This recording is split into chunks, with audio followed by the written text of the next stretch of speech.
everybody. My name is Guy. This is Guy Talk Sports. Hello and welcome. Appreciate you being here. Big show today. Going to try to make it a little bit quicker so it's not too winded. Got a few things to talk about. Got some rule changes that came down the pipe for college football. Tennessee baseball stays hot, and Tennessee basketball, if you haven't heard, they have a big game tomorrow. So we're going to talk about that just a little bit more. Hope you're having an amazing day. Before we get into anything, though, down there on your bottom right, it says subscribe. If you don't mind, please. Want to grow this channel? Keep trying to grow this channel. It is growing. Need it to grow even more. Got to keep this thing rolling, right? Snowball effect. So let's dive into this. Story number one. This is by David Cobb for CBS Sports. Found this on MSN.com. Big changes coming for college football this coming season, right? They started this out in some of the bowl games this past year. And first off, they're going to start doing the in-helmet communication, which lasts, I believe it's for the quarterback and I think the middle linebacker on defense. I'm not sure about that. I need to clarify. It's going to be you're going to be able to communicate with that player up until 15 seconds left on the play clock or at the snap, whichever comes first. This has been used in the NFL for a long time, and I don't know why they're just now implementing this. It's been around for years, and so about time, I guess. I'm for it. If you ever watched a college football game, you can look on the sideline and see three dudes with big signs behind them just waving their arms around, right? And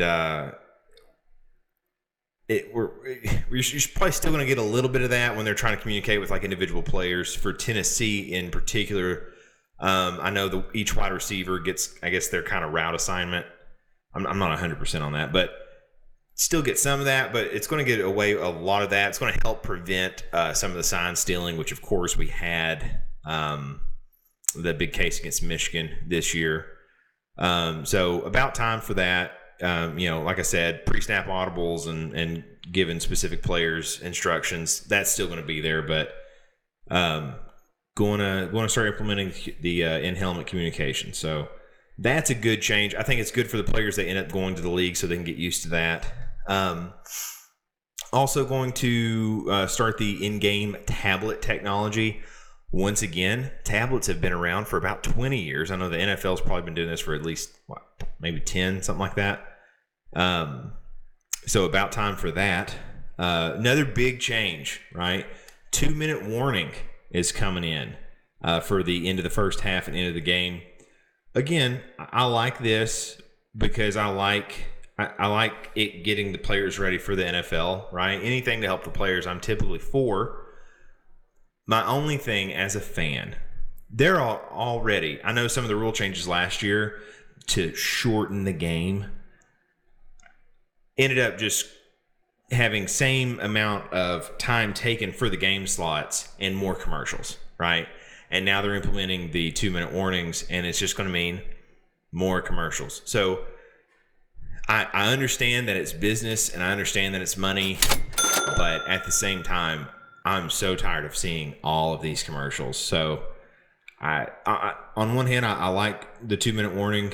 On the other hand, as a fan anyway, I don't want to see more commercials. Honestly, I wish they would just have some kind of sky cam showing each stadium or something. I'd rather watch that than a bunch of commercials. So anyway, got the 2-minute warning coming in. I'll get off the rant on advertisements. Next thing to talk about, right? So that's all I know so far about the rule changes. Some pretty cool changes, I think. Some pretty big changes. But let's slide on in to Tennessee baseball. As they continue their hot streak at 8 wins in a row. They are 7-0 at home now, and 9-1 overall. So they're on fire. They finished off the series on last Sunday. when I last I talked about them. They had a 7-inning game against the University of Albany. The Great Danes ended up beating them 12-0. They played High Point on Tuesday, February 27th. Won that one 7-4. Started off their most recent series against Bowling Green yesterday, and they won 11-1 in 8 innings. And then look for them to continue their streak later today, actually, March 2nd at 5 p.m. at Lindsey Nelson Stadium. Should be able to tune in for that game, and then hopefully that game is getting done just in time for our last topic, which is the big game against the University of Alabama. It's a big one. If Tennessee basketball can win this, it's at Alabama. It's at 8 p.m. It's going to be it's going to be a hard game to win. But if they can win this one, it really helps open up these last 2 games, and they can still play themselves into a 1 seed for the March tournament. But this if they lose this one, but it's a big one. It's a big one if you can win it. And so be rooting for them. Go Vols. That's all I have. Nice little quick video. Only a few minutes long this time. Trying to cut these down just a bit. It's hard sometimes. I like my Vols, and I tend to be a little verbose when I'm talking about them. So anyway, that's all I have for today. I hope wherever you are, you're having an amazing day. Enjoy it. Try to savor each moment. Cheer on the Vols. Look for me to do another video tomorrow about the reviewing the Tennessee-Alabama basketball game. Probably throw in the baseball game there as well. And they'll have another game tomorrow too. So if you'd like, please drop a comment. Let me know what you like about these videos. Maybe what you don't like, what I can improve on. Help me help you with better entertainment, right? So let me know. Please like the video. And then, of course, please subscribe. Helps me out a ton. Go Vols. I'll make me another video, like I said, tomorrow about the 2 games played today. Thank you for being here. Have a great day. See you tomorrow.